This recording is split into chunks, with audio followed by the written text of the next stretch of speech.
جس وقت کے اندر ابھی ہم بیٹھے ہیں یہ وہ قیمتی لمحات ہیں،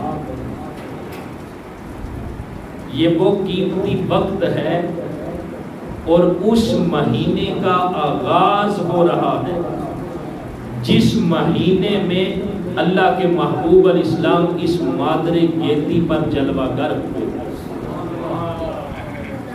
اور یوں سمجھ لے کہ یہ جو محفل ہم سجا کے بیٹھے ہیں نا، یہ استقبال ربیع الاول کی محفل ہے۔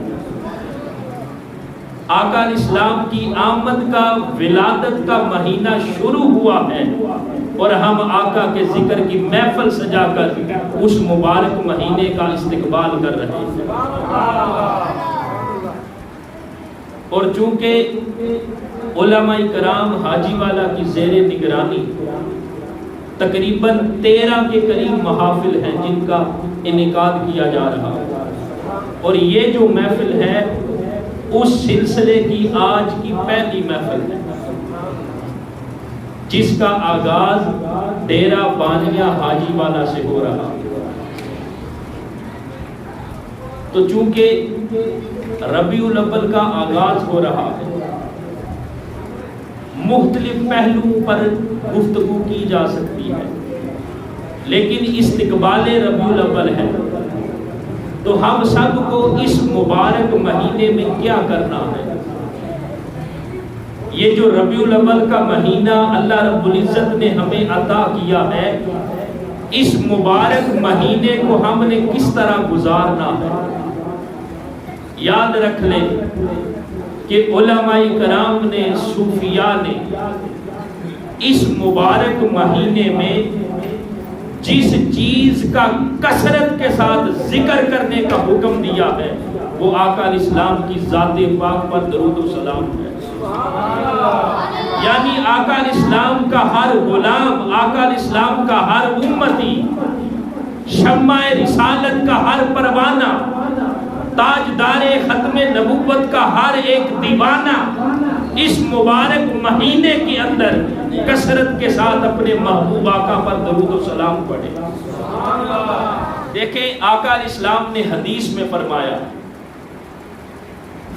زینوا مجالسکم بالصلاۃ علی فإن صلاتکم علی نور لکم یوم القیامۃ۔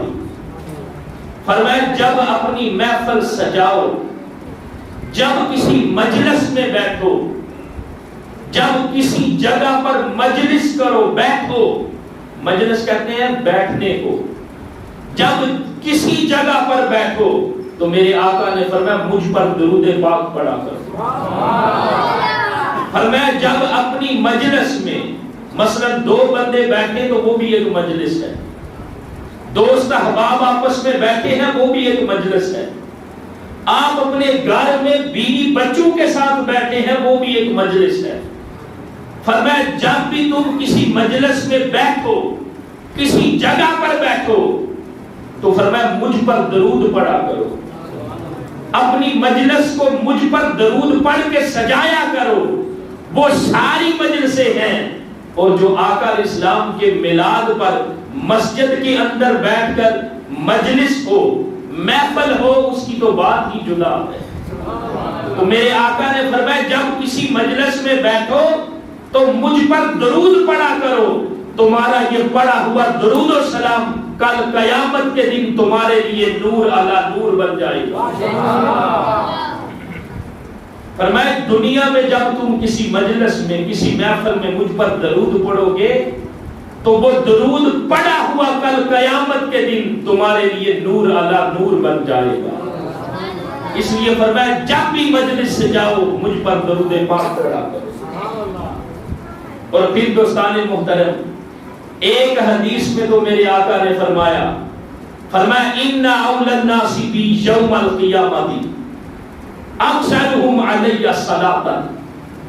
فرمایا قیامت کے دن میرے سب سے زیادہ قریب وہ شخص ہوگا جس نے مجھ پر کثرت کے ساتھ درود پاک پڑھا ہوگا۔ درود پاک کہاں پڑھا ہے؟ دنیا میں۔ اور آقا علیہ السلام کے قریب کہاں ہوگا؟ قیامت کے دن۔ فرمایا قیامت کے دن میرے سب سے زیادہ قریب وہ ہوگا جس نے دنیا میں مجھ پر کثرت کے ساتھ درود پاک پڑھا ہو۔ اب ذرا اس حدیث کو دیکھیں، میرے آقا کے فرمان کو دیکھیں۔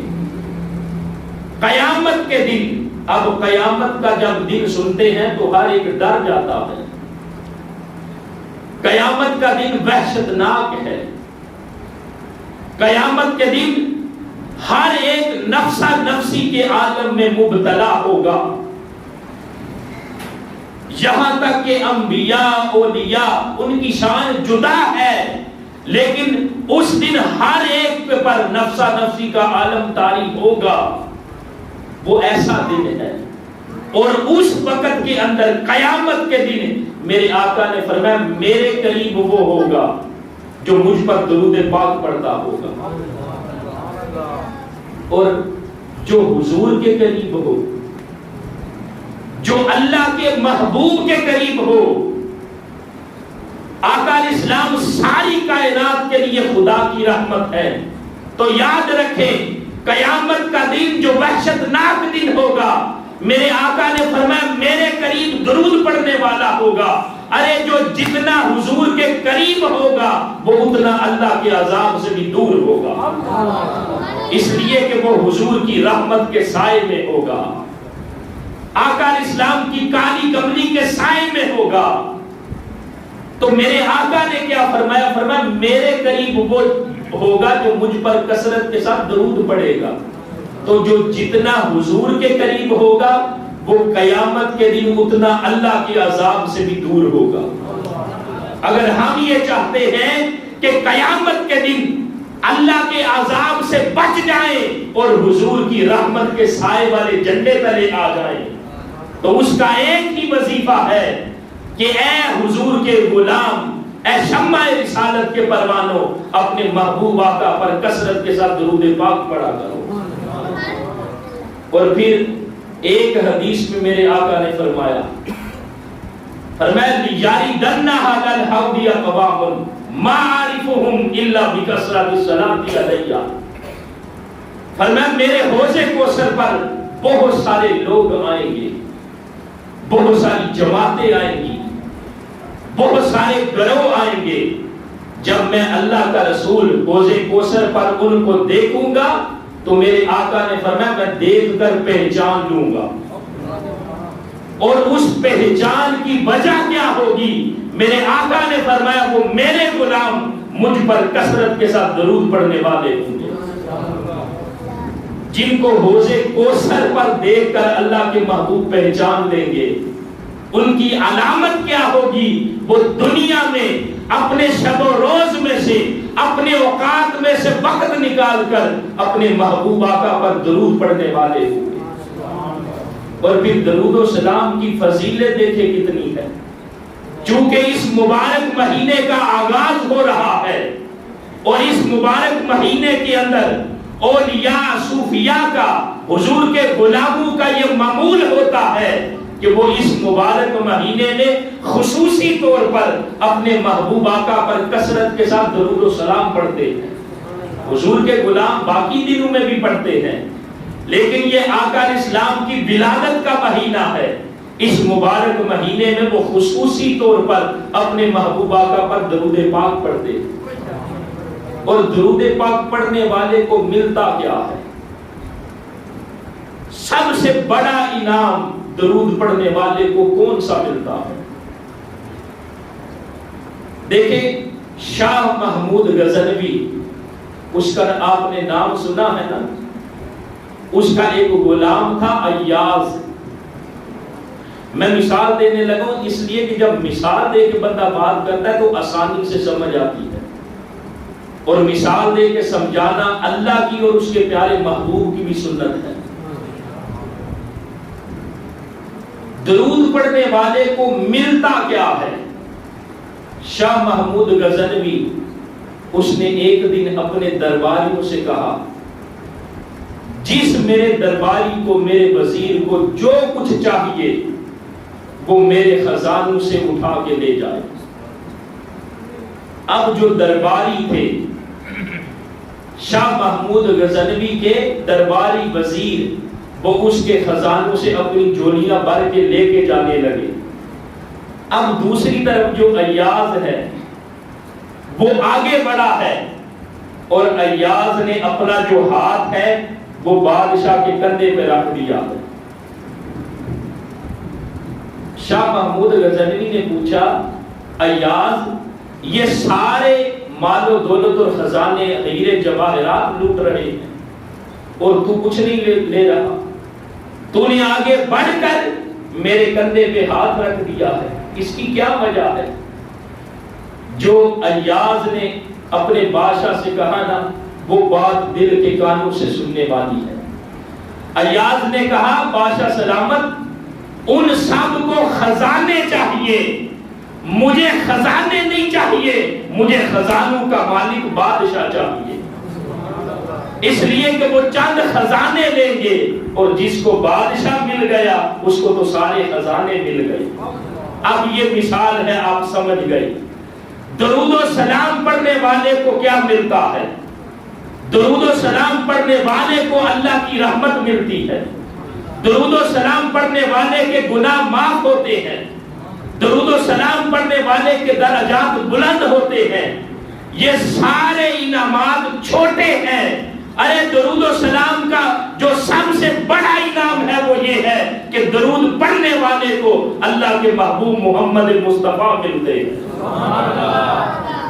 باقی بھی سارے انعام ہیں وہ سارے چھوٹے ہیں، اور جس کو تاجدار کائنات مل جاتے ہیں اسے تو ساری کائنات کے خزانے مل جاتے ہیں۔ نعرہ تکبیر، نعرہ رسالت، نعرہ تحقیق، نعرہ حیدری، محمد مصطفیٰ، بلبل آمد مجتبیٰ، چہرہ بدوہا۔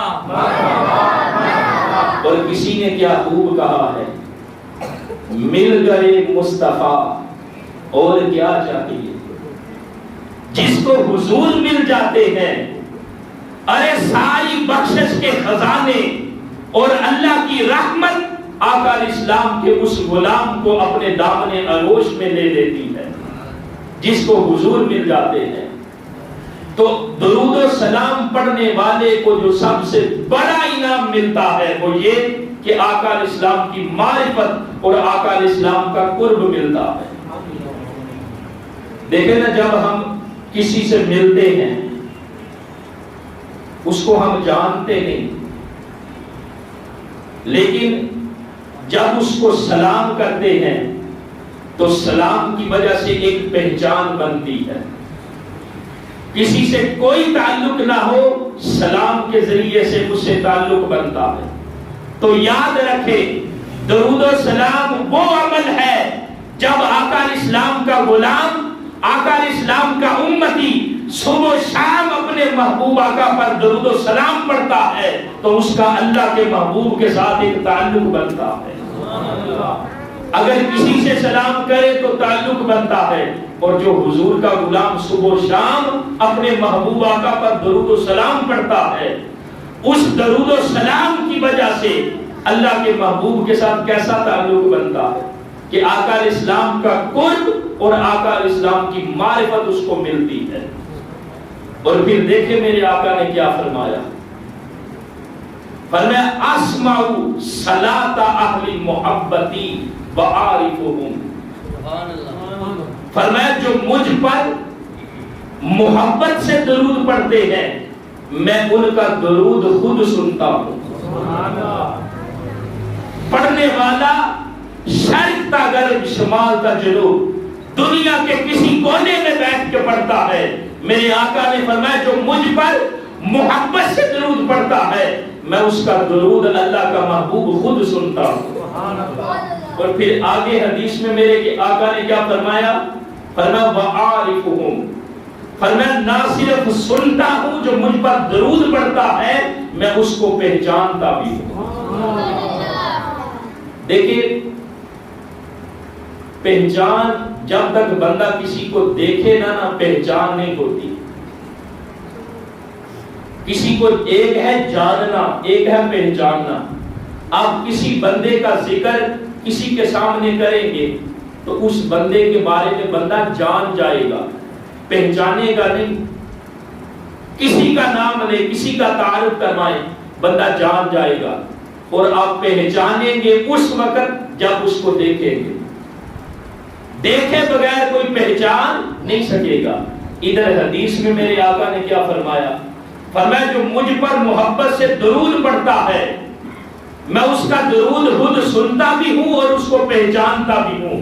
مطلب یہ ہے کہ میرے آقا یہ فرمایا جو مجھ پر محبت سے درود پڑھتا ہے اس کا درود خود سنتا ہوں اور اس کو دیکھتا بھی ہوں۔ اس لیے کہ جو پہچان ہے وہ دیکھنے سے ہوتی ہے۔ ارے کوئی درود و سلام جیسا عمل بھی ہے، کوئی درود و سلام سے بڑا وظیفہ بھی ہے، کوئی درود و سلام جیسا کیا کوئی بابرکت عمل بھی ہے کہ ادھر آقا اسلام کا غلام جو وظیفہ اپنے محبوب آقا پر درود و سلام کی صورت میں کرتا ہے وہ رب فرماتا ہے اس درود پڑھنے کے اندر صرف یہ تمہارا عمل نہیں، اس عمل کو میں بھی اپنی شان کے لائق کرتا ہوں، میں بھی اپنی شان کے لائق اپنے محبوب پر درود بھیجتا ہوں۔ تو اس سے بڑا کون سا عمل ہے، اس سے بڑا کون سا وظیفہ ہے؟ تو دوستان محترم، استقبال ربیع الاول کے لمحات میں ہم بیٹھے ہیں۔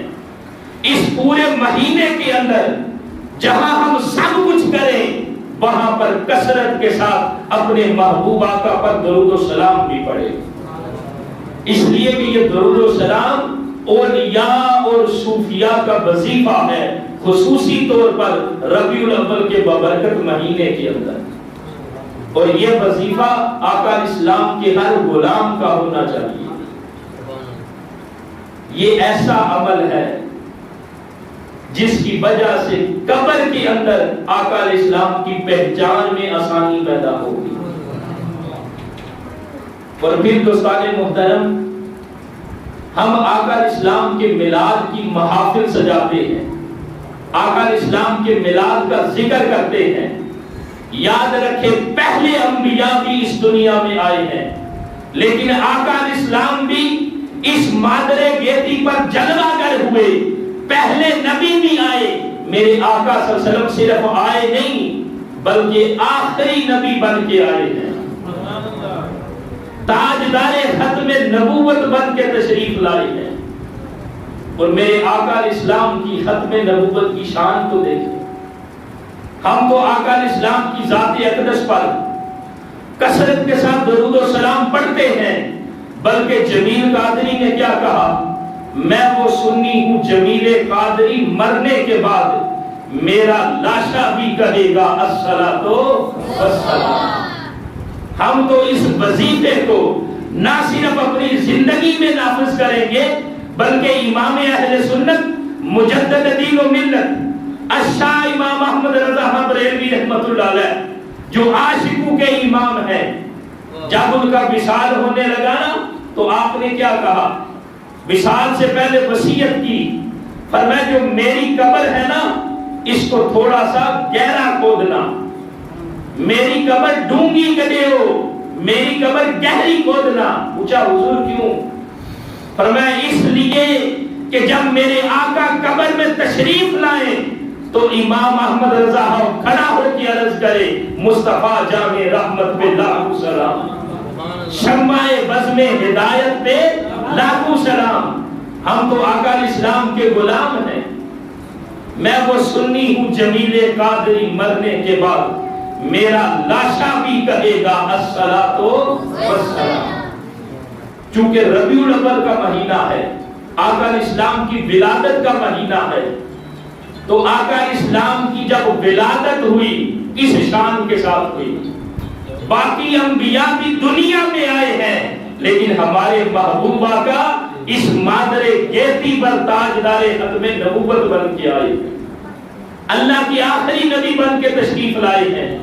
جب آقا اسلام کی 12 ربیع الاول کو ولادت ہوئی، آخری بات کرنے لگا، اور اسی کے اندر بڑا ایمان افروز نقطہ ہے عقیدہ ختم نبوت کے حوالے سے۔ مکہ المکرمہ کے اندر ایک تاجر آیا ہے، یہودی تاجر، اور وہ عالم ہے، اپنی کتابوں کا وہ عالم ہے۔ جب مکہ المکرمہ میں آیا ہے نا وہ تاجر، اور وہ رات آئی جس رات کو اللہ کے محبوب الاسلام اس مادر گیتی پر تشریف لائے، جب میرے محبوب آقا نے اس زمین پر قدم رنجا فرمایا ہے، وہ رات جب آئی ہے نا آقا الاسلام کی ولادت ہوئی، تو وہ جو تاجر ہے نا وہ اہل مکہ سے پوچھتا ہے کیا آج قریش کے گھر، بنو ہاشم کے گھر کوئی بچہ تو پیدا نہیں ہوا؟ اس تاجر نے مکہ کے لوگوں سے پوچھا کہ مکہ میں کوئی بنو ہاشم کے گھر کوئی بچہ تو نہیں پیدا ہوا؟ جب اس تاجر نے پوچھا نا تو اہل مکہ نے کہا ہاں عبد المطلب کے گھر پوتا ہوا ہے، عبد المطلب کے گھر پوتا ہوا ہے۔ لوگوں نے پوچھا تو کیوں پوچھ رہا ہے؟ اس نے کہا جو نبی آخر الزمان ہے، جو تاجدار ختم نبوت ہیں، جنہوں نے آخری نبی بن کے تشریف لانا ہے، ان کے ظہور کا وقت ہے، اور یہ جو رات آئی ہے اس رات کو وہ محبوب اس دنیا میں تشریف لے آئے۔ جب لوگوں نے کہا نا عبد المطلب کے گھر پوتا ہوا ہے، اب وہ تاجر حضرت عبد المطلب کے گھر گیا ہے، اور حضرت عبد المطلب کے گھر جا کے حضرت عبد المطلب سے پوچھتا ہے بچے کے بارے میں جس کی ولادت ہوئی ہے۔ اب اس نے دیکھنا کیا تھا؟ اس نے نشانی دیکھنی تھی کہ یہ جو محبوب آیا ہے یہ اللہ کا آخری نبی بن کے آیا ہے۔ جب اس تاجر نے حضرت عبد المطلب سے کہا نا بچہ دکھائیں، جب وہ حضرت عبد المطلب نے آقا اسلام کو اس تاجر کو دکھایا تو وہ آقا اسلام کو دیکھ کر ہی پہچان گیا کہ یہ اللہ کے نبی ہے۔ جب اس نے دیکھا پہچان گیا کہ یہ اللہ کے نبی ہے۔ لیکن اس تاجر نے حضرت عبد المطلب سے کہا کہ میں اس بچے کی پشت دیکھنا چاہتا ہوں، اس بچے کی پشت دیکھنا چاہتا ہوں۔ حضرت عبد المطلب فرمانے لگے جب کسی کے ہاں بچہ پیدا ہوتا ہے لوگ تو اس کا چہرہ دیکھتے ہیں۔ دیکھیں نا ہمارے ہاں بھی ایسا ہوتا ہے نا، جب کسی کے ہاں بچہ پیدا ہو لوگ دیکھتے ہیں نا، کچھ کہتے ہیں یہ ننیال پہ گیا ہے، کچھ کہتے ہیں ددیال پہ گیا، آدھا حصہ نانکو کا ڈال دیتے ہیں، آدھا حصہ دالکو کا ڈال دیتے ہیں چہرہ دیکھ کر۔ حضرت عبد المطلب فرمانے لگے تم نے یہ کیوں کہا کہ اس کی پشت دکھلاؤ؟ اس تاجر نے کہا وجہ یہ ہے کہ یہ میں نے چہرہ دیکھ کر پہچان گیا ہوں کہ یہ اللہ کے نبی ہیں، لیکن جب حضرت عبد المطلب نے پشت دکھائی، آقا اسلام کی مہر نبوت دیکھی، وہ تاجر غش کھا کے نیچے گرا۔ جب گرا حضرت عبد المطلب آقا اسلام کو اندر لے کے گئے، اس تاجر کے چہرے پر پانی چھڑکا، اس کو ہوش آیا۔ جب اٹھا تو اس سے پوچھا کہ راز کیا ہے، اس میں وجہ کیا ہے؟ اس نے تاجر نے یہ کہا کہ پہلے نبی جو بھی آئے ہیں، جو نبی بھی آیا ہے، اس نبی کے یا ہاتھ پر یا اس کے بازو پر نبوت کی مہر ہوتی تھی۔ جو نبی بھی دنیا میں آیا ہے یا اس کے بازو پر یا اس کے ہاتھ پر نبوت کی مہر تھی، اور جو آخری نبی ہے اس کی نشانی یہ ہوگی کہ اس کی پشت پر نبوت کی مہر ہوگی۔ اور اس محبوب کی، نبی آخر الزمان کی جب میں نے پشت دیکھی ہے اور مہر نبوت دیکھی ہے تو میں جان گیا ہوں کہ یہ صرف نبی بن کے نہیں آئے، یہ اللہ کے آخری نبی بن کے اس دنیا میں تشریف لائے۔ تو حضرت عبد المطلب نے پوچھا کہ تم غش کھا کے کیوں گرے ہو؟ اس نے کہا اس لیے کہ یہ جو نبی آخر الزمان آئے ہیں نا، تاجدار ختم نبوت بن کے تشریف لائے ہیں نا، یہ بنی اسرائیل میں سے نہیں آئے، یہ بنی اسماعیل میں سے آئے ہیں۔ تو دوستان محترم، پہلے انبیاء آئے لیکن ان کا دور نبوت، ان کی شریعتیں، ان کی تعلیمات ختم ہو گئی۔ جب حضور تاجدار کائنات آئے ہیں تو آقا الاسلام کی حدیث، آقا الاسلام کی شریعت، آقا الاسلام کی نبوت اور رسالت، اس کا جو سکہ ہے وہ قیامت تک کے لیے چلے گا، اس لیے کہ حضور الاسلام اللہ کے آخری نبی بن کے تشریف لائے۔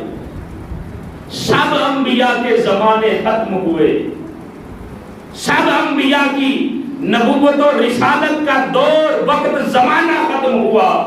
ایک تاجدار کائنات آئے ہیں جن کا زمانہ کبھی ختم نہیں ہوگا۔ ایک تاجدار کائنات آئے ہیں، تاجدار ختم نبوت آئے ہیں جن کا وقت کبھی ختم نہیں ہوگا۔ دیکھیں نا، ایک وقت وہ بھی آئے گا کہ جب وقت بھی نہیں رہے گا، جب زمین و آسمان کی ساری کائنات فنا ہوگی، قیامت آئے گی۔ اللہ کی عزت کی قسم، جو قیامت ہے وہ بھی نبوت محمدی کے دور میں آئے گی۔ سب کے زمانے ختم ہوئے، میرے آقا کا زمانہ کبھی ختم نہیں ہوگا۔ تو وہ محبوب جو اس شان کے ساتھ آئے ہیں، جو اس عظمت کے ساتھ اس مادر گیتی پر جلوہ گر ہوئے ہیں، ہم خوش نصیب ہیں کہ اللہ رب العزت نے ہمیں نبی آخر الزمان کا امتی بنایا ہے۔ حضور آخری نبی ہیں اور یہ امت بھی آخری امت۔ تو دوستان محترم، ہمیں چاہیے کہ اتنی شانوں والے محبوب اللہ نے ہمیں عطا کیے ہیں، اتنی عظمتوں والے پیغمبر اور رسول ہمیں عطا کیے ہیں، تو ہمیں چاہیے نا، یہ ربیع الاول کا مہینہ، جس مہینے میں میرے آقا تشریف لائے ہیں، ہم جہاں سارا کچھ کریں وہاں کثرت کے ساتھ اپنے محبوب آقا پر درود و سلام ضرور پڑھیں، اس لیے کہ یہ درود و سلام ہے، یہ درود و سلام والا عمل ہے جو ہمیں اللہ کے محبوب کا قرب اور معرفت عطا کرے گا۔ اور جو جتنا حضور کے قریب ہوگا، جس کو جتنی حضور کی معرفت ملے گی، اس کو اتنا اللہ کا قرب ملے گا، اس کو اتنی اللہ کی معرفت ملے گی۔